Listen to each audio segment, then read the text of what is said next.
Hi, this is Nikunj Kedia from EPH third year of Physics Department. Today we are going to discuss about FPGA, which stands for Field Programmable Gate Array. In this slide, we are going to discuss why FPGAs are preferred over microprocessors. So, what is an FPGA?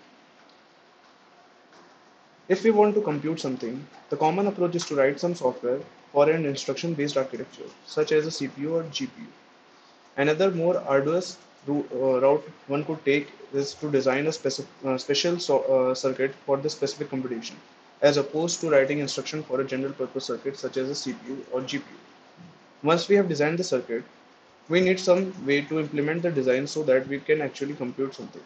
One way, which requires quite deep pockets, is to actually produce a circuit that implements this design, which is called Application Specific Integrated Circuit, ASIC, which are quite made for specific tasks. An easier way is to implement the circuit design is to use a field programmable gate array, that is FPGA, a reconfigurable integrated circuit. You can configure the FPGA to become any circuit you want, as long as it fits on the FPGA. This is quite a uh, bit different from the instruction-based hardware most programmers are used to, such as CPUs and GPUs. Instruction-based hardware is configured via software, whereas FPGAs are instead configured by specifying a hardware circuit. Difference between FPGA and microprocessor. So, what is the difference between hardware-based embedded system design and software-based embedded system design? FPGA has the ability to process multiple instructions at the same time. That is, they can process instruction in parallel form. On the other hand, microprocessors can perform only one instruction at a time. That is, they can execute instruction only sequentially. Microprocessors execute software instruction. On the other hand, FPGAs are hardware-based design. They actually implement it on hardware through reconfigurable logic building blocks. Microprocessors have instruction executed on the programmable hardware unit like arithmetic logic unit and control unit. FPGAs have actually made hardware-based data path and ALU design on hardware. To make things clear, let's take one example. Microprocessors are usually programmed with C language, and FPGAs used Verilog or VHDL language, which is actually converted into logic building blocks or FPGA integrated circuit. So below we have two codes, one written in C language, which is microprocessor based design programming language, and on uh, other is written in Verilog language, which is a language of FPGA based design. Both program adds 8-digit number and store the result and variable, which is result variable. Both programs perform same functionally to add 8-digit number, but programs implement and execute this function in different way. C program implement this code on ALU of microprocessor, and FPGA actually implement it through hardware digital logic circuit based adders as shown below in diagram. So here we can see there are 8 numbers which whose results are to be stored in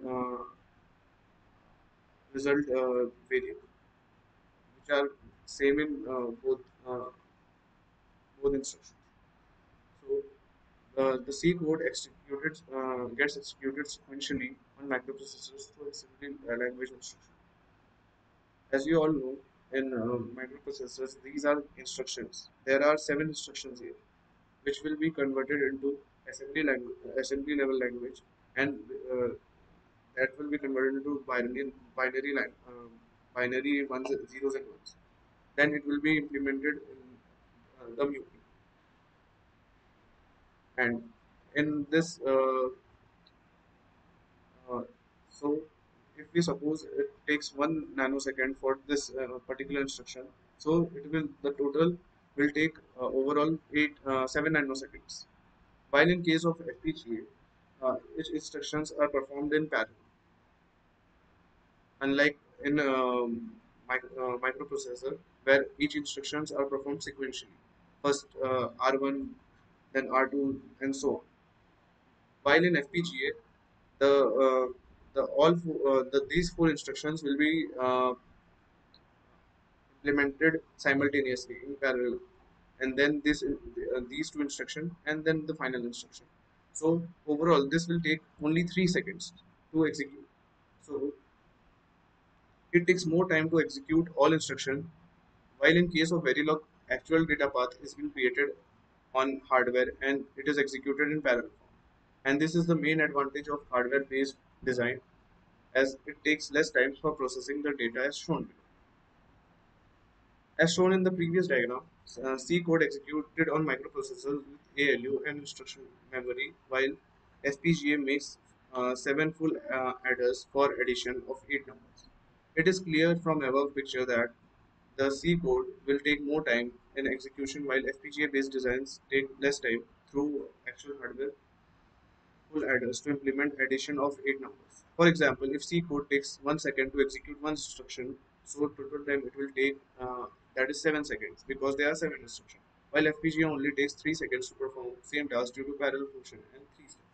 Although there are other factors which takes into account. For example, FPGA runs on low frequency that microprocessors will still, but still FPGA takes less time and more efficient in terms of time.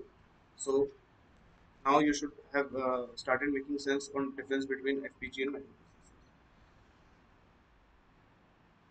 Here the FPGA designs uh, in this design the code is run in hardware form, unlike in C code which is run in software form. Here in this code we are adding 8 numbers and there will be no instruction. There will be an actual hardware which is a configurable logic block. Uh, in configurable logic block we can we are writing the hardware code and then performing this instruction. So the difference between FPGA and microprocessors. FPGA can perform multiple instructions at once. Hence, execution or processing is in parallel fashion. Unlike FPGA, microprocessors can perform only one instruction at a time because execution is sequence, as we discussed in the previous slides. Here we can see that this helps. This is a big advantage as it uh, saves a lot of time. In case of FPGA for serial communication operation, FPGAs are not so useful as compared to microprocessors, while microprocessors are more useful. For FPGA based design, development period is high, while microprocessors are development board is quite low for microprocessors. FPGA have more power consumption than microprocessors. As we can see here there is only one instruction at a time. This instruction is executed, then the next instruction. But in this case, there are all four adders are working at the same time.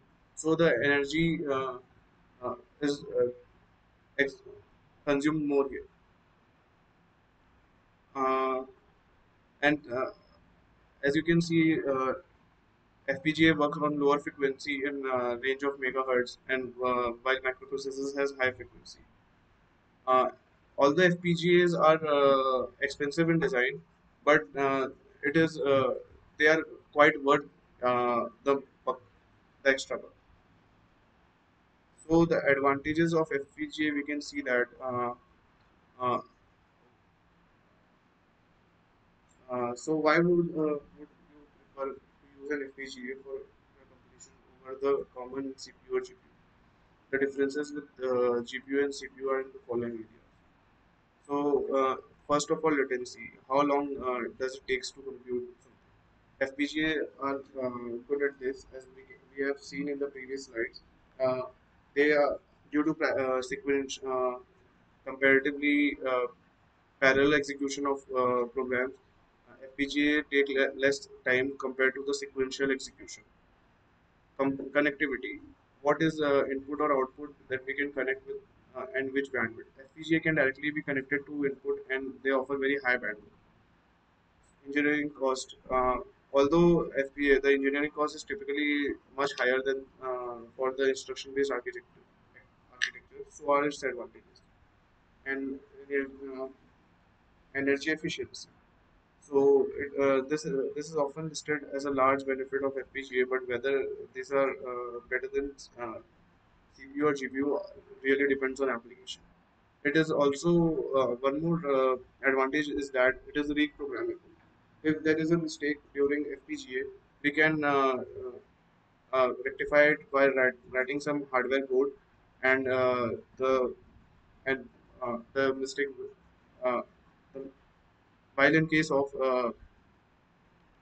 microprocessors which are application specific, we cannot once it is manufactured, we cannot change anything. We have to remanufacture for our specific use.